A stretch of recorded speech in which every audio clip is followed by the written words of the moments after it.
Hello everyone, welcome to the lecture series on electrostatics. आज के इस लेक्चर में हम दो रिलेटेड टॉपिक डिस्कस करने जा रहे हैं, जिसमें से सबसे पहला टॉपिक है इलेक्ट्रिक पोटेंशियल एनर्जी और इसी को हम बोलते हैं electrostatic potential energy. And second is electric potential या फिर इलेक्ट्रोस्टैटिक पोटेंशियल। अब देखो एक एक करके समझते हैं। सबसे पहले है इलेक्ट्रिक पोटेंशियल एनर्जी या इलेक्ट्रोस्टैटिक पोटेंशियल एनर्जी। अगर डेफिनेशन की बात करें तो it is the amount of work done against the electrostatic force to achieve a certain configuration of charges। मतलब क्या होता है, किसी भी स्पेस में अगर मान लो आप ऐसे मल्टीपल चार्जेस को फिक्स पोजीशन पर रख पा रहे हो, इनके बीच में क्या है, एक कॉन्फ़िगरेशन बन गया है। तो ये कॉन्फ़िगरेशन बनने के लिए हमें क्या करना पड़ता है, वर्क डन करना पड़ता है चार्जेस के ऊपर। तब जाके एक तरीके से ऐसा आपको सिस्टम देखने को मिलेगा जहाँ पर अपने पर्टिकुलर डिस्टेंस पर चार्जेस जो है वो लोकेटेड होते हैं। तो ये जो पूरा कॉन्फ़िगरेशन ऑफ चार्ज है, ये चार्ज का कॉन्फ़िगरेशन तब बनेगा जब आप क्या करते हो, work done against the electrostatic forces. अब यहाँ पर मैं क्या करता हूँ, आपको टू चार्ज सिस्टम से थोड़ा समझाने की कोशिश करता हूँ। हालांकि हमें जब इलेक्ट्रिकल पोटेंशियल एनर्जी कैलकुलेट करनी है वो मल्टीपल चार्जेस के लिए कैलकुलेट करनी है, लेकिन आज के इस लेक्चर में हमारा जो फोकस होगा वो सिर्फ टू चार्ज सिस्टम पे होगा। मतलब हम दोनों ही चार्ज इमेजिन करेंगे और उनके बीच के पोटेंशियल एनर्जी को कंसिडर करेंगे। तो सबसे पहले देख लेते हैं डेफिनेशन का मीनिंग क्या है। तो मान लो स्पेस में मेरे पास इस तरीके से एक पॉजिटिव क्यू चार्ज है। ओके, नाउ इसके सराउंडिंग में हम समझते हैं कि इलेक्ट्रिक फील्ड होगी जो पॉजिटिव नेचर की होगी।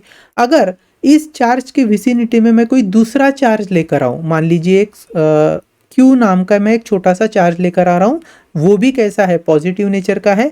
तो क्या होगा, ये जो हमारा कैपिटल क्यू चार्ज है, जो सोर्स चार्ज है, वो इस स्मॉल क्यू चार्ज को रिपेल करने की कोशिश करेगा। एंड रिपल्शन के बाद ये जो पर्टिकुलर चार्ज है क्या इस पोजीशन पे रह पाएगा, नहीं रह पाएगा। लेकिन अगर मैं चाहता हूं कि ये स्मॉल क्यू चार्ज इसी पोजीशन पर रहे with respect to capital Q charge और उनके बीच का जो डिस्टेंस है वो मेंटेन हो जाए, say small r distance is a fixed distance in between the two charges, तो ये हो गया एक कॉन्फ़िगरेशन जिसमें हमने स्मॉल क्यू चार्ज पर कुछ वर्क डन किया होगा। किसके अगेंस्ट, तो जो रिपल्सिव इलेक्ट्रोस्टैटिक फोर्स लग रहा था उसके अगेंस्ट। तो जो वर्क डन इस इलेक्ट्रोस्टैटिक फोर्स के अगेंस्ट किया, वही वर्क डन इस सिस्टम का पोटेंशियल एनर्जी बनेगा। आगे और भी डिटेल में हम समझेंगे, फिलहाल इतना जान लो, जो कॉन्फ़िगरेशन होता है चार्जेस का उसे मेंटेन करने के लिए इलेक्ट्रोस्टैटिक फोर्सेस के अगेंस्ट वर्क डन किया जाता है चार्जेस पर, और वही कहलाता है हमारा इलेक्ट्रिक पोटेंशियल एनर्जी या इलेक्ट्रोस्टैटिक पोटेंशियल एनर्जी। फिलहाल आज के लेक्चर में हम टू चार्ज सिस्टम को ही डिस्कस करने वाले हैं, लेकिन आगे चल के हम सिस्टम ऑफ चार्जेस, जहां पर मल्टीपल चार्जेस होंगे किसी भी स्पेस में, तब कितनी उसकी इलेक्ट्रिकल पोटेंशियल एनर्जी होती है, उसका क्या एक्सप्रेशन है, वो भी देखने वाले हैं। ठीक है, चलो शुरुआत करते हैं। तो जैसे मैंने कहा, डेफिनेशन हमने ऑलरेडी देख ली है।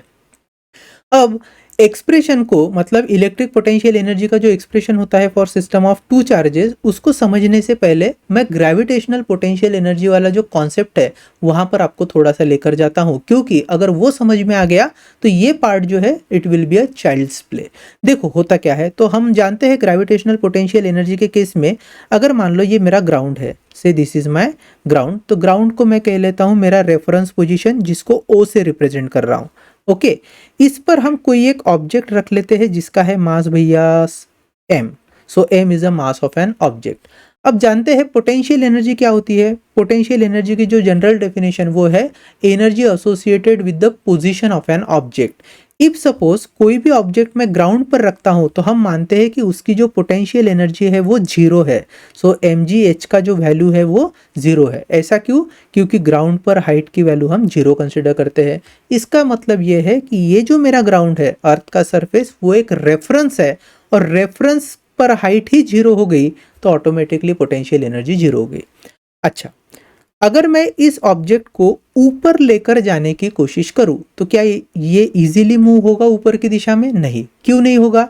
क्योंकि यहां इस पर्टिकुलर ऑब्जेक्ट पर जिसका मास m है, अर्थ एक ग्रेविटेशनल फोर्स लगा रहा है इन अ डाउनवर्ड डायरेक्शन। तो अर्थ के कारण जो ग्रेविटेशनल फोर्स लगता है उसका मैग्नीट्यूड कैसे पता चलता है? m into g, where g is the acceleration due to gravity, m is the mass of object. अब देखो, मैं चाहता हूं कि इस ऑब्जेक्ट को क्या कर लूं, यहां से हटा के किसी सर्टन हाइट पर लेकर जाऊं। तो चलो इसको लेकर जाते हैं। अब भैया यहां से उसको उठाकर ऊपर लेकर जाना है तो हमें क्या करना पड़ेगा, अपोजिट डायरेक्शन में एक फोर्स लगाना पड़ेगा। तो चलो लगा लेते हैं भैया force. So let's say F is the force acting in upward direction. अब एक बात बताओ, इस F की क्या वैल्यू होनी चाहिए। तो हमें पता है हम जो एक्सटर्नल फोर्स लगाएंगे ना मास को ऊपर लेकर जाने के लिए, उसका जो मैग्नीट्यूड है वो कम से कम इक्वल टू ग्रेविटेशनल फोर्स होना चाहिए और direction will be opposite to gravitational force का direction. So I am writing this external force is equal to minus times of gravitational force. और अगर मैग्नीट्यूड की बात करें तो जो एक्सटर्नल फोर्स का मैग्नीट्यूड है वो कितना है भैया, mg है। इतना आगे बात समझ में। चलो तो हमने क्या किया, इस ऑब्जेक्ट को ऊपर लेकर आए और इस हाइट पर मैं लाकर रख रहा हूं। So let's say this is the height of object which is having mass m, और इस पोजीशन को हम a पोजीशन का नाम दे देते हैं। और जो हाइट है इस ऑब्जेक्ट की उसको मान लो x1 है फ्रॉम द ग्राउंड। तो चलो बताओ potential energy eight position A कितनी होगी। तो हम जानते हैं पोटेंशियल एनर्जी को हम अगर यू ए से रिप्रेजेंट करें so it would be mg x1 क्योंकि हाइट है x1। चलो थोड़ी देर के लिए ना एक काम कर लेते हैं, इसकी वैल्यू को मैं 5 जूल इमेजिन कर लेता हूँ। So the value of mg x1 और the potential energy at point A is 5 joule. अगर आपसे कोई पूछे कि what is potential energy at point A, तो आप क्या कहते हो, it is 5 joule. But with reference to what, with reference to ground, क्योंकि ग्राउंड पर पोटेंशियल एनर्जी थी 0। यहां से हमने वर्क डन किया इक्विवेलेंट टू 5 जूल और यही वर्क डन फिर क्या बन गया, पोटेंशियल एनर्जी बन गया। क्योंकि वर्क डन का फॉर्मूला है force into displacement, mg is my force, displacement is x1, so ultimately my work done is stored in the form of potential energy. अगर इतनी पोटेंशियल एनर्जी नहीं होती इस मास के पास तो क्या हो जाता, because of influence of gravitational force against this mass would fall upon the earth का surface where the potential energy will again become 0। ठीक, चलो अब इसी पर्टिकुलर मास को मैं यहां से और ऊपर लेकर जाता हूं। तो चलो यहां से मैं थोड़ा सा और ऊपर लेकर गया और लेट से मैं इसको बी पोजीशन तक लेकर आया। तो से this is my mass m which is situated at position b, और ये जो b का पोजीशन है विथ रेफरेंस टू ग्राउंड मान लेते हैं कि सर्टन हाइट है x2 पे। कितने हाइट पे है, x2 पे। तो चलो बताओ potential energy eight position b which is nothing but ub कितना आएगा, that would B mg x2। और थोड़ी देर के लिए इमेजिन कर लो कि ये जो वैल्यू है दिस इज माय 15 जूल का वैल्यू। ठीक, अब आप ये कह सकते हो कि sir potential energy at point B is due to total amount of work done, total amount of work done to bring that object of mass m from my ground where the potential energy at ground was 0, और जो total work done हुआ है it was equivalent to 15 joule which is now has become potential energy of my body at position B. जब भी हम potential energy को major करते हैं तो वो किसी ना किसी रेफरेंस से मेजर करते हैं। फॉर एग्जांपल यहाँ पर जब मैं कहता हूँ potential energy at point B, so I am measuring it with reference to potential energy at ground where it was 15 minus 0, that is 15 joule. जब मैंने कहा potential energy at point A, तब हमने उसको किसके रेफरेंस से मेजर किया था, potential energy at ground which was 0, so again 5 minus 0 and that's why it was 5 joule. अगर आपसे कोई पूछे चलो बताइए potential energy at point B with respect to potential energy at point A, तो आप कैसे लिखोगे, U B minus U A would be 15 minus 5, that would be 10 joule. लेकिन जनरली हम जब भी पोटेंशियल एनर्जी बोलते हैं तो ऐसे इंटरमीडिएट पॉइंट को रेफरेंस नहीं मानते हैं। हम जनरली जो ग्राउंड होता है उसी को रेफरेंस मान के चलते हैं और पोटेंशियल एनर्जी उस ग्राउंड के पर्सपेक्टिव से ही बताते हैं। तो आप यहाँ पर एक चीज समझ लो, पोटेंशियल एनर्जी सिस्टम का फिनोमिना है। मतलब अगर मैंने वर्क डन नहीं किया होता तो पोटेंशियल एनर्जी भी नहीं आती किसी बॉडी के पास, और वर्क डन मुझे करना ही इसलिए पड़ रहा है क्योंकि अपोजिट डायरेक्शन में एक ग्रेविटेशनल फोर्स लग रहा था। तो जब तक कोई अपोजिंग एंटिटी नहीं होती हम वर्क डन नहीं कर सकते, जब वर्क डन नहीं कर सकते तो पोटेंशियल एनर्जी भी नहीं हो सकती। इसलिए हम हमेशा कहते हैं दैट पोटेंशियल एनर्जी, याद रखना, potential energy is a system phenomena, it's a system phenomena. Isolation में पोटेंशियल एनर्जी एग्जिस्ट नहीं करेगी। दूसरी चीज, पोटेंशियल एनर्जी को मेजर करने के लिए हमेशा कोई ना कोई क्या चाहिए होगा, रेफरेंस चाहिए होगा। और जनरली पोटेंशियल एनर्जी को बताने के लिए हम जो रेफरेंस यूज करते हैं वो सरफेस यूज करते हैं अर्थ का, जहां पर इनिशियल पोटेंशियल एनर्जी हम कितनी मानते हैं, 0 मानते हैं। तो 0 को रेफरेंस लेते हुए ही आगे की जो पोटेंशियल एनर्जी होती है उसे हम स्पेसिफाई करते हैं। तो U0 was 0। ठीक है, आई होप इतना आपको समझ में आ गया होगा। अब एक्चुअली हम इलेक्ट्रोस्टैटिक्स में जब कॉन्फ़िगरेशन ऑफ चार्ज बनाएंगे तो वहां पर पोटेंशियल एनर्जी के जो रिलेशनशिप है उसका इस पर्टिकुलर ग्रेविटेशनल पोटेंशियल एनर्जी के साथ कैसे कोरिलेशन है उसको समझ लेंगे। तो स्टार्ट करते हैं with respect to potential energy for two charge system. Again I am repeating, हमें potential energy for multiple charge system आगे पढ़ना है, बट उसे समझने के लिए टू चार्ज सिस्टम का समझना जरूरी है। So that's why I am taking electrical potential energy of two charge system. Electrical या इलेक्ट्रोस्टैटिक पोटेंशियल एनर्जी फॉर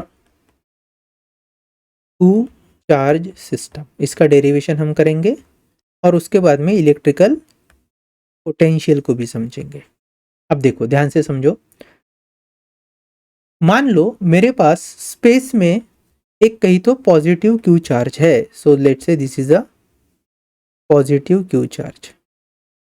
ठीक है, इसकी मैं पोजीशन O मार्क कर रहा हूं। यहां से कुछ दूरी पर हम मान लेते हैं कि मेरा चार्ज है which is situated at position A। So position A पर हमने एक स्मॉल चार्ज Q को इमेजिन किया है। जो डिस्टेंस है for position A and in between position O उसको मैं x मार्क कर रहा हूं। So let's say x is the distance between the charge at position A and source charge eight position O। तो जो कैपिटल Q चार्ज है वही मेरा अभी फिलहाल सोर्स चार्ज है। थोड़ी देर के लिए मान लो ये दोनों ही जो चार्जेस है वो पॉजिटिव नेचर के हैं, तो ऑब्वियसली कैपिटल Q चार्ज जो है वो इस स्मॉल Q चार्ज पर क्या लगा रहा होगा, एक इलेक्ट्रोस्टैटिक रिपल्सिव फोर्स लगा रहा होगा। सीधी सी बात है। अब देखो नॉर्मल टेंडेंसी क्या है यहाँ स्मॉल Q चार्ज की, to get repelled away from the source charge. But अगर मैं चाहूं इस सोर्स चार्ज को मूव कराना, कहां से, let's say from position A to another position B, तो मुझे क्या करना पड़ेगा, ये जो हमारा इलेक्ट्रोस्टैटिक रिपल्सिव फोर्स था उसके अगेंस्ट वर्क डन करना पड़ेगा। जिस तरीके से ग्रेविटेशनल फोर्स के अगेंस्ट हम क्या कर रहे थे, एक्सटर्नल फोर्स से वर्क डन कर रहे थे, बिल्कुल उसी तरह। तो यहां पर मैं एक सर्टन एक्सटर्नल फोर्स अप्लाई कर रहा हूं। ये मान लीजिए this is my external force. ठीक, अब इस एक्सटर्नल फोर्स का जो मैग्नीट्यूड होगा ना वो कम से कम कितना चाहिए, इक्वल टू इलेक्ट्रोस्टैटिक फोर्स। यहां पर जो इलेक्ट्रोस्टैटिक फोर्स आएगा से Fe, तो कम से कम हमारा जो एक्सटर्नल फोर्स है वो इस इलेक्ट्रोस्टैटिक फोर्स के मैग्नीट्यूड जितना ही चाहिए, बट डायरेक्शन क्या होगी, अपोजिट। तो I can say here that external force has exact equal magnitude as that of electrostatic force. When it comes to direction, the direction would be opposite. चलो अब यहाँ से A पॉइंट से लेकर हम चार्ज चले हैं और कहाँ तक लेकर आना है भैया, B पॉइंट तक लेकर आना है। तो चलो इस B पॉइंट तक मैं लेकर आ रहा हूँ।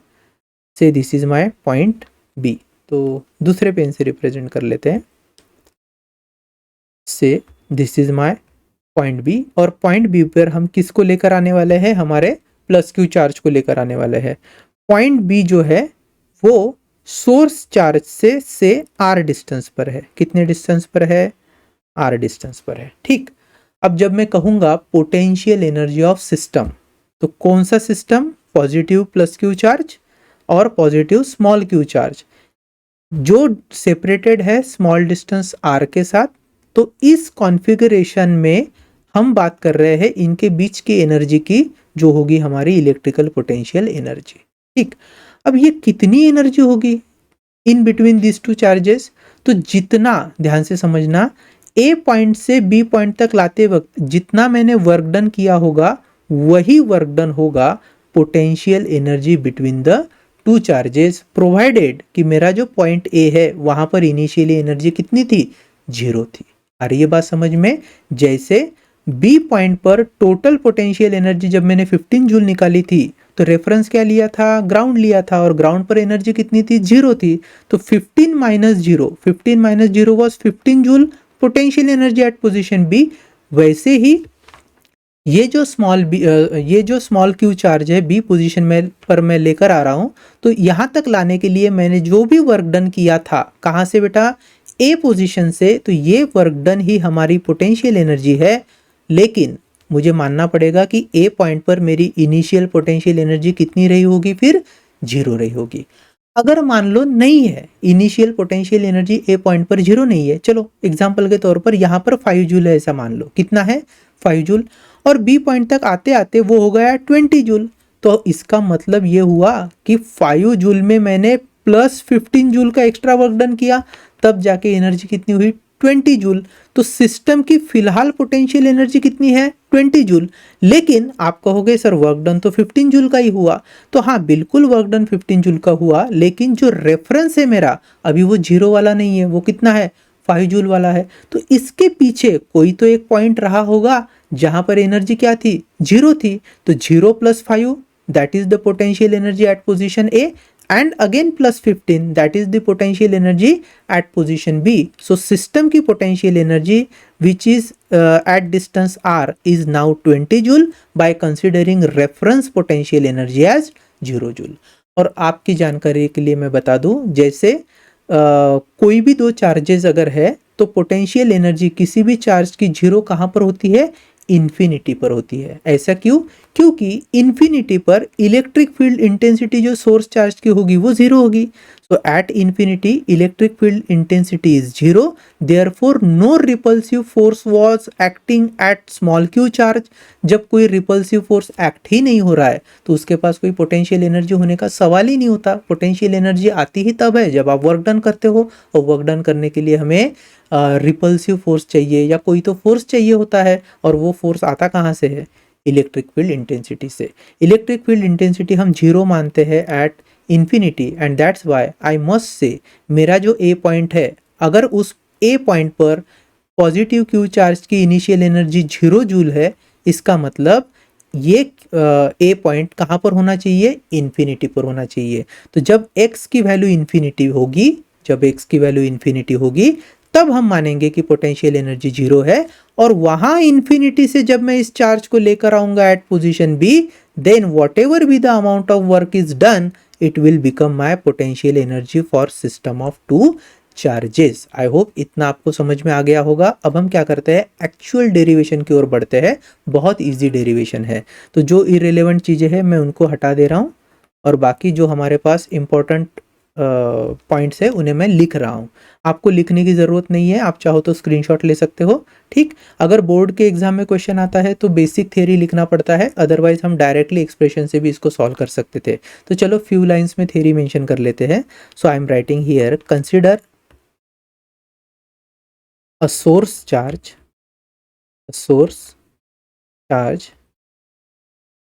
plus times of capital Q is placed in a space. Let plus times of small q is another charge. ये आपका टेस्ट चार्ज भी हो सकता है, ठीक है, is another charge initially situated at position A at distance x from plus Q. इसको आप ब्रैकेट में चाहो तो लिख सकते हो पोजीशन ओ। पोजीशन ओ, क्योंकि हमने प्लस क्यू चार्ज को पोजीशन ओ पे लिखा था। नाउ आगे हम लिखेंगे due to like nature of charges, like nature of charges, electrostatic force F E, directly लिख लेता हूं, electrostatic force F E is acting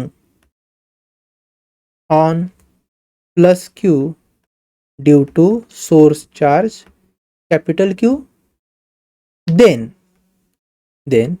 in order to move charge plus q from A to position B, अगर मैं position A से position B पर charge को लेकर आना चाहूं, work done is required, work done is required. ठीक है, यहीं पे लिख लेते हैं यूजिंग फोर्स एफ एक्सटर्नल। तो हम क्या कर रहे हैं भैया, एक्सटर्नल फोर्स लगा रहे हैं।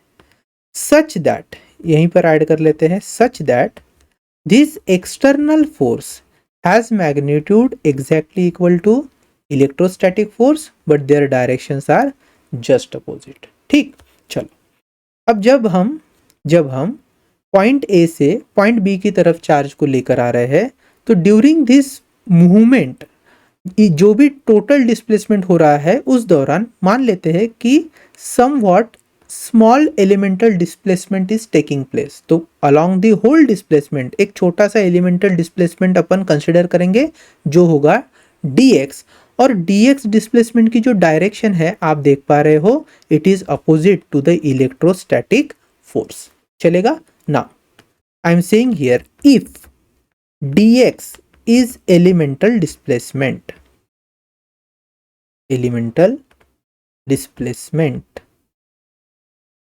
made by charge small q while moving कहाँ से कहाँ तक, from A to B, then देखो द एलिमेंटल वर्क डन, अब छोटा सा ही डिस्प्लेसमेंट है तो वर्क डन भी छोटा ही मिलेगा।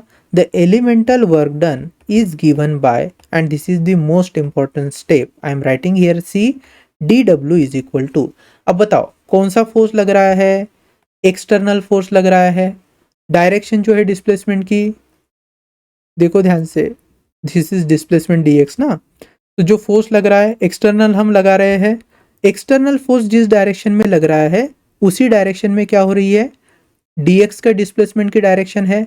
और अगर dx के डिस्प्लेसमेंट के डायरेक्शन को आप देखो तो वो अपोजिट है किसके, इलेक्ट्रोस्टैटिक फोर्स के। तो यहां पर आप कह सकते हो dx has same direction as that of external force but opposite to that of electrostatic force. Now see carefully, अगर मैं लिखूं dw is the amount of work done for small elemental displacement dx, so I can write this as external force multiplied by dx, external force multiplied by dx। उनके बीच में आप चाहो तो dot product रख सकते हो। अब ध्यान से समझो, एक्सटर्नल फोर्स की जो वैल्यू होती है ना, ये हम डायरेक्टली नहीं पता कर सकते। एक्सटर्नल फोर्स की वैल्यू किससे डिराइव्ड होती है, जो हमारा इलेक्ट्रोस्टैटिक रिपल्सिव फोर्स था यहाँ पर उससे डिराइव होती है। मान लो इलेक्ट्रोस्टैटिक रिपल्सिव फोर्स 10 न्यूटन का है, तो एक्सटर्नल फोर्स भी हमें कम से कम कितना रखना पड़ेगा भैया, 10 न्यूटन का रखना पड़ेगा। तो एक तरीके से एक्सटर्नल फोर्स की बजाय अगर मैं इलेक्ट्रोस्टैटिक फोर्स की वैल्यू को यूज करना चाहूँ तो आराम से कर सकता हूँ। इसलिए इस पर्टिकुलर एक्सप्रेशन में हम एक्सटर्नल फोर्स की जगह क्या यूज करेंगे, इलेक्ट्रोस्टैटिक फोर्स के टर्म्स को यूज करेंगे। And we have a dot product in between this two vectors. Which vector? Electrostatic force vector and the displacement vector. Now let's move to the next page. अब देखो बहुत easy हो जाएगा। I am writing here dw is equal to f of e multiplied by dx into cos theta, क्योंकि dot product में अगर dot हटाना है तो cos theta आ जाएगा। Now theta is angle between dx and electrostatic force हम जानते हैं भैया, दोनों तो एग्जैक्टली अपोजिट डायरेक्शन में काम कर रहे हैं। कहाँ dx जा रहा है और Fe देखो अपोजिट डायरेक्शन में जा रहा है, तो उनके बीच का थीटा होगा 180 degree. So I am writing this as dw is equal to Fe dx cos of pi. 180 degree मतलब cos पाई, cos पाई की वैल्यू होती है -1। सो हमारा final expression dw is minus of Fe into dx है। But हमें जो work done निकालना है, कहाँ से कहाँ तक निकालना है, ए पॉइंट से बी पॉइंट तक निकालना है। मतलब हम टोटल डिस्टेंस x से कहाँ तक मूव हो रहे हैं, अप टू डिस्टेंस r तक मूव हो रहे हैं। तो हमें जब टोटल वर्क डन चाहिए, हमारे पास एलिमेंटल वर्क डन है, तो क्या कर लेते हैं, एलिमेंटल वर्क डन को इंटीग्रेट कर लेते हैं। सो टू फाइंड, देखो ध्यान से, to find total work done in order to move charge, in order to move charge small q from कहाँ से कहाँ तक, position A at x to position B कहाँ पे, at r is, क्या करना पड़ेगा, let's do the integration. integrate the above equation, integrate the above equation। चलो देखो, अगर मैं इंटीग्रेट करूंगा तो ये हो जाएगा इंटीग्रेशन ऑफ डी डब्ल्यू is equal to integration of minus of F E d x. ठीक है, अब इंटीग्रेशन कहाँ से कहाँ तक करना है, so from distance x to distance r, from distance x to distance r. अब जब टोटल इंटीग्रेशन करेंगे डी डब्ल्यू का, तो फाइनल मिलेगा मुझे work done to bring that charge from position A to position B will be equal to integration from x to r, this is minus of electrostatics force का formula होता है k capital Q small q divided by distance का square. तो initially बताइए क्या distance था, small capital Q charge और small Q charge के बीच में एक्स डिस्टेंस था। So I am taking this as k capital Q small q upon x का square multiplied by d x. तो ये हो जाएगा, देखो माइनस बाहर लेकर आ रहा हूँ मैं, के कैपिटल क्यू स्मॉल क्यू को भी बाहर लेकर आ रहा हूँ, बचता है हमारे पास x to r d x upon x का स्क्वायर। हम जानते हैं 1 अपॉन एक्स स्क्वायर का इंटीग्रेशन होगा minus of 1 by x.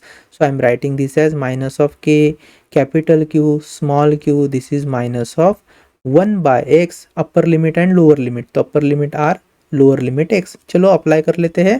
So I can do this, minus of k capital Q small q, this would be minus of 1 by r minus of minus 1 upon x.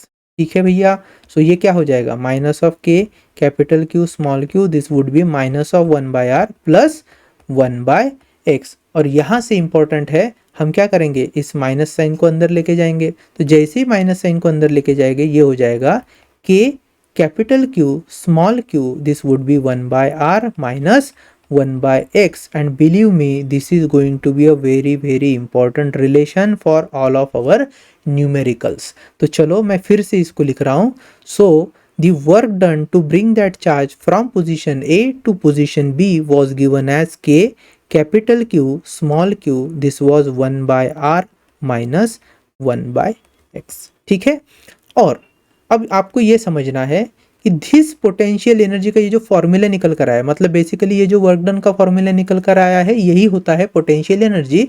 जब आप किसी particular object को या charge को एक position से दूसरे position तक लेकर जा रहे होते हो। अब यहाँ पर हम जब भी पोटेंशियल एनर्जी बोलते हैं, तो हमारा जो इनिशियल रेफरेंस होता है वो जीरो वाला होना चाहिए, तभी तो हम जाके actual value of potential energy बता पाएंगे। अब हमने ये भी देखा है कि पोटेंशियल एनर्जी किसी भी चार्ज की जीरो कहाँ पर होती है, एट इन्फिनिटी।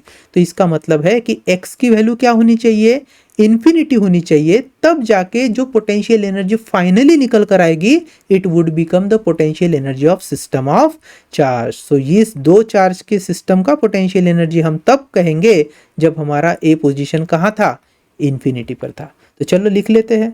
सो इफ, ध्यान से समझो, if x is equal to infinity, x is equal to infinity, तो work done to bring that charge from position A to B is basically work done to bring that charge from infinity to position B, and this is equal to how much, k capital Q small q 1 by r minus 1 by infinity, और 1 by infinity क्या होता है, 0. So basically we get work done to bring any charge from position A to B is nothing but k capital Q small q upon R, and this is the formula for electrostatic potential energy when these two charges are separated by distance small r. So electrostatic potential energy for these two charges when they are separated by distance small r is given by K, which is Coulomb's constant, capital Q source charge multiplied by small q that is charge जिस पर हमने work done किया है, divided by r, r is the distance between them. ठीक, आ रही है बात समझ में? तो यही work done is nothing but our electrostatic potential energy. ठीक है, इसको आपको नोट करके रखना है. यही फॉर्मूला होगा फॉर इलेक्ट्रोस्टैटिक पोटेंशियल एनर्जी. चलेगा ना? अब एक चीज और, अगर मेरे पास स्पेस में दो चार्जेस है जिनको मैं ऐसे रिप्रेजेंट कर रहा हूँ, से this is charge Q1, this is charge Q2, उनके बीच का डिस्टेंस है R, तो पोटेंशियल एनर्जी कैसे लिखेंगे हम लोग, U is equal to K Q1 Q2 upon R. समझ में आ रही है बात?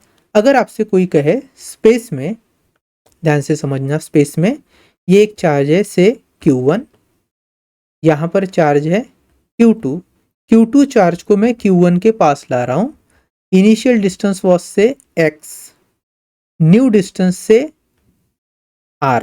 ठीक है, और आपसे पूछा जाएगा कि x डिस्टेंस से r डिस्टेंस तक आते समय कितना चेंज है पोटेंशियल एनर्जी का, कहाँ से कहाँ तक, x से लेकर r डिस्टेंस तक आते आते कितना चेंज है पोटेंशियल एनर्जी का. तो आप कैसे फाइंड करोगे, then in that case change in potential energy would be equal to K Q1 Q2 1 by R minus 1 by X. इस केस में हम ये नहीं मान रहे हैं कि X क्या है, इन्फिनिटी है करके, होगी तो लिख लेने का इन्फिनिटी है, नहीं है वैल्यू दी है तो हमें वैल्यू को पुट करना पड़ेगा, और तब हम बता पाएंगे कि यहाँ X से लेकर R तक आते आते कितना चेंज इन पोटेंशियल एनर्जी हुआ है, and that would be equivalent to the amount of work done. तो वही होगा work done to bring that charge from position x to position r. ठीक है, इतना आ रहा है समझ में? अब इसके आगे जब हम जाते हैं तो हमें सिस्टम ऑफ चार्जेस के लिए पोटेंशियल एनर्जी निकालनी पड़ती है.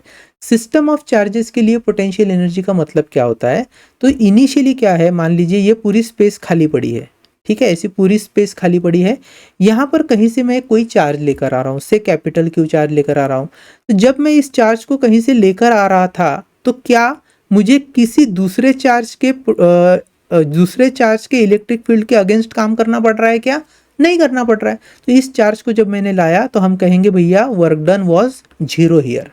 लेकिन जैसे ही दूसरा चार्ज लेकर आऊंगा कहीं इन्फिनिटी से, और ये चार्ज है Q1, तो इन दोनों के बीच में जो भी डिस्टेंस ऑफ सेपरेशन है उसको मेंटेन करने के लिए हमने किया, मान लीजिए वर्क डन W1. तो ये हो गया इस टू चार्ज सिस्टम का पोटेंशियल एनर्जी W1. अब कभी ऐसे भी होगा आगे, जो मैं आगे आपको पढ़ाऊंगा नेक्स्ट लेक्चर में, फिलहाल बस समझ लेना है हमें, मैं कोई दूसरा एक चार्ज लेकर आ रहा हूँ Q2. अब ये जो Q2 चार्ज है ये Q1 के इलेक्ट्रिक फील्ड के अगेंस्ट भी काम करके लाना पड़ेगा, वर्क डन करना पड़ेगा इसके अगेंस्ट, और उसे Q1 चार्ज के इलेक्ट्रिक फील्ड के अगेंस्ट भी वर्क डन करके लाना पड़ेगा. इसका मतलब है Q2 चार्ज को लाने के लिए हमें दो वर्क डन करने पड़े, अगेंस्ट से work done 2 against capital Q charge plus work done 2 against small Q1 charge. ठीक है, पहला वाला तो वर्क डन किसके लिए था, work done against capital Q charge only, किसके कारण, फर्स्ट चार्ज के कारण. अब मान लो यहाँ पे मैं और एक चार्ज लेकर आ रहा हूँ, से Q3 चार्ज लेकर आ रहा हूँ, तो अब उसे किसके किसके अगेंस्ट वर्क डन करना है, Q1 चार्ज के अगेंस्ट करना है, Q2 चार्ज के अगेंस्ट करना है ना, कैपिटल Q चार्ज के अगेंस्ट करना है. तो यहाँ पर फिर से 3 बार वर्क डन आ जाएंगे, W1 W2 W3, जस्ट मैं समझाने के लिए बोल रहा हूँ. तो ये 3 वर्क डन प्लस 2 बार हुए वर्क डन प्लस ये 1 बार हुआ वर्क डन, तो ऐसे total 6 times of work done हुए. और इस तरीके से जब हम टोटल वर्क डन कैलकुलेट कर लेते हैं फॉर डिफरेंट चार्जेस, तो वही बनता है total potential energy of that system of charges which we are going to study later. ठीक, आई होप इतना जो हमने अभी तक डिस्कस किया वो आपको अच्छे से समझ में आ गया होगा। अब आगे बात करते हैं इलेक्ट्रिक पोटेंशियल की। किसकी? Electric potential. इलेक्ट्रिक पोटेंशियल होता क्या है? तो जैसे मैंने थोड़ी देर पहले समझाया था, टू चार्ज सिस्टम में हमने देखा है, if this is positive Q charge and let's say this is a small Q charge, let their distance of separation be small r. I'm writing small r as their distance of separation. In that case, the amount of work done placed to keep this charge q at position से at distance r, कहाँ से लाया था उसको? Infinity से। तो amount of work is done upon this small charge q to bring it from infinity, that was how much? It was equal to k capital Q small q divided by r, बराबर है। अब इस expression को हम दो तरीके से लिखेंगे ताकि इलेक्ट्रिक पोटेंशियल के कॉन्सेप्ट को समझ पाए। I can write W is equal to k capital Q upon small r, इसको मैं एक सिस्टम का पार्ट मानता हूं, and it is multiplied by magnitude of another charge small q। Similarly this same formula, इसी सेम फॉर्मूले को हम कैसे लिख सकते हैं? तो W is equal to k small q divided by r multiplied by capital Q। वैसे देखा जाए तो दोनों फॉर्मूला सेम है, लेकिन यहाँ पर एक रिप्रेजेंटेशन पर्सपेक्टिव थोड़ा चेंज आने वाला है। अगर आप इस टर्म को नोटिस करोगे, k capital Q upon r, this is called as electric potential of source charge, क्योंकि एक्सप्रेशन में कौन है हमारा? कैपिटल Q है। So this is called as electric potential of source charge at distance r। और इस फॉर्मूले में देखिए k small q upon r है, तो this is called as electrostatic potential of small q charge with respect to distance r। So now ध्यान से देखना, if I write W is equal to k capital Q upon r multiplied by small q, so I said this particular quantity is known as electric potential of source charge, and this can be written as amount of work done to bring that small q charge, from infinity. So W by small q, this gives you the value of electrostatic or electric potential of my source charge here. समझ में आ रही है बात? यहाँ पे अगर आपको definition बनानी है इलेक्ट्रिक पोटेंशियल तो क्या कर सकते हो? यहाँ मान लो if small q is equal to 1 coulomb, अगर स्मॉल q की वैल्यू 1 कूलम हो जाएगी तब हम लिख सकते हैं भैया W is nothing but equal to electrostatic potential of source charge. तो डेफिनेशन ऐसी बनेगी, it is the amount of work done to bring a unit positive charge from where? From infinity to a given point. So electrostatic potential is the amount of work done to bring a unit positive charge from infinity to a given point. That's my electric potential of that given charge. ठीक है, चलो दूसरी चीज, electric potential का unit क्या होगा? तो it is actually work done per unit charge है, that means work done is joule, charge is in terms of coulomb, तो joule per coulomb is the SI unit. Also there is one more unit which is volt, क्योंकि ये electric potential है, electric potential which is potential difference and potential difference can be measured in terms of volts. ठीक है, तो दो unit हो गए, joule per coulomb and secondly volt. अच्छा, इस फॉर्मूले को आप देखो, यहाँ पर अगर मुझे डेफिनेशन बनानी होती electrostatic potential of small Q charge तो हम लिख सकते थे it is the amount of work done per unit source charge. So amount of work done per unit source charge, and this would also be again electrostatic potential of my small q charge. यहाँ पर आप ऐसी भी meaning लगा सकते हो कि electrostatic potential of small q charge would be equivalent to amount of work done to bring this capital q charge from where? From infinity at distance r from my small charge q। तो ये भी उतना ही valid है, चलेगा। Mostly हम source charge का ही electric potential generally calculate करते हैं व्हाइल सॉल्विंग वेरियस न्यूमेरिकल्स। अब आगे देखो, मैंने डेफिनेशन को फिर से एक बार आपकी सहूलियत के लिए लिख कर रखा है। क्या है वो? Work done in bringing unit positive charge from infinity to a point and that work has been done against the direction of electric field intensity. तो ऑब्वियसली जब स्मॉल क्यू चार्ज को लाया था तो किसके अगेंस्ट लाया था? इलेक्ट्रिक फील्ड इंटेंसिटी के तो अगेंस्ट लाया था, बराबर है कि नहीं। तो इस तरीके से हमने इलेक्ट्रिक फील्ड इंटेंसिटी के अगेंस्ट वर्क डन करके चार्ज का कॉन्फ़िगरेशन तैयार किया था। अब हो सकता है आपके मन में एक डाउट हो, जैसे फॉर एग्जांपल सर हमने जो चार्ज लिया था सोर्स चार्ज, उसको पॉजिटिव क्यों ना मानते हुए अगर निगेटिव क्यों माना होता, तो जो हमारा चार्ज है दूसरा टेस्ट चार्ज है मान लीजिए, वो तो रेडीली आ जाता इसके पास, फिर तो वर्क डन करने की ज़रूरत नहीं होती, ऐसा हमें लगता है। लेकिन ऐसा नहीं है। देखो इस चार्ज को जब भी आप इन्फिनिटी से लेकर आओगे तो भले ही आप एक्सटर्नल फोर्स लगा के वर्क डन ना करो, लेकिन जो हमारा सोर्स चार्ज है वो खुद तो फोर्स लगा ही रहा है। तो फोर्स चाहे एक्सटर्नली लगे या अपने सोर्स चार्ज के कारण लगे, फोर्स तो लगे ही रहा है एंड डिस्प्लेसमेंट भी हो रहा है। इसका मतलब वर्क डन हो ही रहा है। तो वर्क डन चाहे आप एक्सटर्नली करो चाहे सोर्स चार्ज द्वारा करो, वर्क डन होता ही है। अच्छा, अब जब वर्क डन भी हो गया, चार्ज आ गया बी पोजीशन पर, लेकिन सर वो बी पोजीशन पे तो रुकेगा भी नहीं। क्यों नहीं रुकेगा? क्योंकि हमारा सोर्स चार्ज तो sir minus Q charge hold करके रखा है। तो ये प्लस क्यू चार्ज तो जाकर कहाँ भिड़ जाना चाहिए? सोर्स चार्ज के पास भिड़ जाना चाहिए। हाँ भिड़ जाना चाहिए, लेकिन हम जब बोलते हैं ना पोटेंशियल एनर्जी या वर्क डन, तो हम किसके रिस्पेक्टिव बोलते हैं? कॉन्फ़िगरेशन के रिस्पेक्टिव बोलते हैं। मतलब in spite of attractive force, even though attractive force is present, still my charge has chosen to remain in this position where it is separated by distance r। तो जा सकता है हमारा positive Q charge minus Q charge की तरफ, फिर भी उसने चूज किया है कि वो इस सिस्टम में आर डिस्टेंस पर खुद को मेंटेन रखेगा। और अगर उसको खुद को मेंटेन रखना है तो भैया पोटेंशियल एनर्जी होल्ड करके रखनी पड़ेगी। And that my potential energy was equal to amount of work done to bring that charge from infinity to a given position. I hope इतना सारा चीज़ें जो है वो आपको समझ में आ गई होगी। अभी भी अगर आपके मन में डाउट है तो आप एक काम कर सकते हैं, इस लेक्चर को फिर से एक बार रिवाइज कीजिए, अपने नोट्स बनाते चलिए, तब जाके ये कॉन्सेप्ट बहुत ही ईजी आपको लगने लगेगा। चलेगा। Now let's move ahead. हमें एक छोटा सा थियोरेटिकल क्वेश्चन दिया है, उसको देख लेते हैं और फिर हम आगे बढ़ेंगे। क्वेश्चन क्या दिया है? For a system of charges capital Q and small Q, capital Q being the source charge, show that work done per unit small q charge to move from position A to position B, it is equal to the difference in electric potential of source charge at position B and at position A। ध्यान से समझना। अगर मान लो बेटा मेरे पास ये positive Q charge है which is my source charge, जैसे उन्होंने कहा है, यहाँ से एक सर्टेन डिस्टेंस पर हमारा पोजीशन ए है, इस पोजीशन ए का डिस्टेंस हम मान लेते हैं x है। यहाँ पर जो चार्ज है वो कौन सा चार्ज है? ए पर स्मॉल क्यू चार्ज है।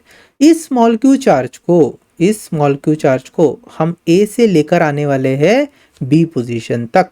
तो let's say this is my position B, और यहाँ तक लाते लाते हमें क्या करना पड़ेगा? वर्क डन करना पड़ेगा। भैया जाहिर सी बात है। तो इन्होंने कहा है कि work done per unit charge, मतलब इस स्मॉल क्यू चार्ज पर जो आपका वर्क डन होगा to move from position A to position B, it is equal. तो ये वर्क डन कितना है भैया? It is equal to difference in electric potential of source charge.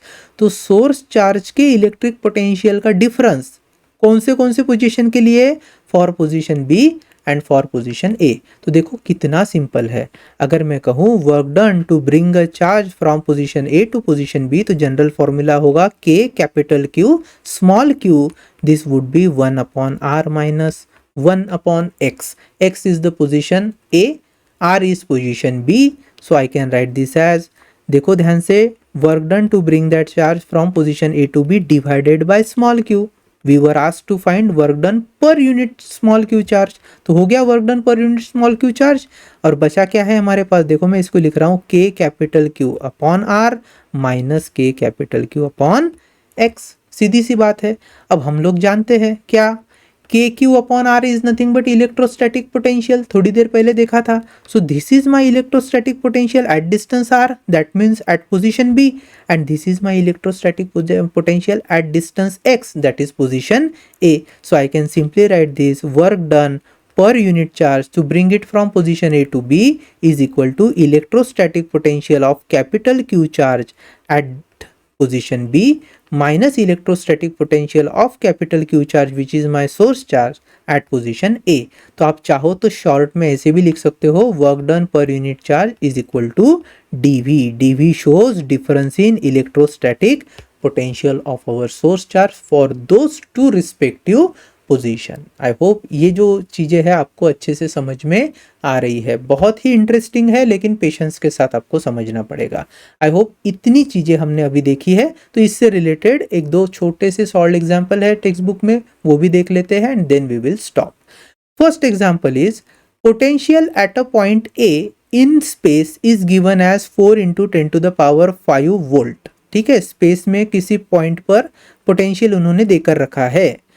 Find the work done in bringing a charge of 3 microcoulomb from infinity to a point A। ध्यान से समझ लो, मान लो ये मेरा चार्ज है, इसको मैं कैपिटल Q लिख रहा हूँ, यहाँ से A पॉइंट तक say this is my point A, यहाँ तक जो इलेक्ट्रिक पोटेंशियल है, the potential at point A in a space is given as 4 × 10⁵ volt. तो हम जानते हैं what is potential, work done to bring that charge from position A to position B। अब यहाँ पर पोजीशन A जो है, पोजीशन A यही हमारी फाइनल पोजीशन है, और इस पोजीशन पर जो चार्ज हमने लाया था वो कहाँ से लेकर आए थे, हम लेकर आए थे इन्फिनिटी से। तो I am writing this as work done to bring that charge from infinity to से position A divided by given charge would be equivalent to electrostatic potential of my source charge at this particular distance. बराबर है कि नहीं? सो this is equal to electrostatic potential which is nothing but 4 × 10⁵ आ रही है बात समझ में, वोल्ट। फिर आगे उन्होंने बोला है first we have to find work done in bringing that charge of 3 microcoulomb from infinity to point A. तो स्मॉल क्यू की वैल्यू उन्होंने देकर रखी है, कितनी दी है भैया, 3 microcoulomb. So it is 3 microcoulomb. चलो फट से सॉल्व कर लेते हैं। So work done would be equal to Q into 4 × 10⁵. So this is 3 × 10⁻⁻6 multiplied by 4 × 10⁵. So 3 × 4 is 12, 12 × 10⁻⁻6, 10⁻1, that was 1.2 joule. तो कितना वर्क डन करना पड़ा हमें, 1.2 जूल का वर्क डन करना पड़ा इस कॉम्बिनेशन को, इस कॉन्फ़िगरेशन को मेंटेन करने के लिए। सेकंड क्वेश्चन क्या पूछा है, does the answer depend upon path along which charge is brought. अब भैया चार्ज को कैसे भी लेकर आओ, हमारे पास तो फाइनल डिस्प्लेसमेंट की वैल्यू इंपॉर्टेंट है ना। तो फाइनल डिस्प्लेसमेंट की जो वैल्यू है उस पर कोई फर्क नहीं पड़ता, आप चार्ज को कैसे भी लेकर आओ, किसी भी पाथ से लेकर आओ। तो आप कह सकते हो does the answer depend upon path, no, answer does not depend upon the path along which the charge is brought. So answer is no. ठीक है, कोई पाथ का रिलेवेंस नहीं है। Next question, if 120 joule of work is done in carrying a charge of 6 coulomb from a place where the potential is 10 volt to another place where the potential is V, find V। ध्यान से देखो, ये मान लो कोई मेरा source charge की position है, ठीक है, यहां से कोई एक चार्ज एक पोजीशन पर था, तो उस चार्ज का उन्होंने मैग्नीट्यूड देकर रखा है 6 कूलम, वो इस पोजीशन पर था, इसे मैं कह लेता हूं पोजीशन A। और इस पोजीशन A पर जो पोटेंशियल है, the potential at position A is how much, 10 volt. फिर क्या बोला है उन्होंने, 120 joule of work is done in carrying a charge of 6 coulomb from a place where the potential is 10 volt to another place where the potential is V। तो यहाँ A position से अगर उसको उठाकर मान लीजिए मैं B पोजीशन तक लेकर आया हूं, तो B पोजीशन तक लाने के बाद जो यहाँ पर मुझे पोटेंशियल मिल रहा है वो V मिल रहा है, ऐसा उन्होंने कहा है। तो पूछा है कि V की वैल्यू बताओ, तो ये V की वैल्यू बताओ। देखो हमें पता है जो भी वर्क डन किया जाता है per unit that charge to bring it from one position to another, it is equal to difference in electrostatic potential। so VB minus VA तो लिख ही सकता हूं मैं। अच्छा, VB को उन्होंने बोला है V, VA कितना था 10, W कितना दिया है, वर्क डन कितना दिया है 120 joule. So 120 divided by charge is 6 coulomb. So भैया हो गया ना, अब क्या चाहिए अपने को, यहाँ पर मैं सॉल्व करके दे रहा हूँ आपको। 120 by 6 is what 20, yes 20 is equal to V minus 10। So 20 plus 10 is equal to V, that is potential at point B and it is 30 volt. तो आंसर कितना है 30 वोल्ट है, हो गया, कुछ भी नहीं है इसमें, चलेगा। नाउ अब आगे का जो लेक्चर है उसमें हम पढ़ेंगे relationship between electric field intensity and electric potential. बहुत इजी टॉपिक है, छोटा है, इससे रिलेटेड कुछ एक न्यूमेरिकल्स भी हम आगे के लेक्चर में लेंगे। अब मिलते हैं हमारे नेक्स्ट लेक्चर में।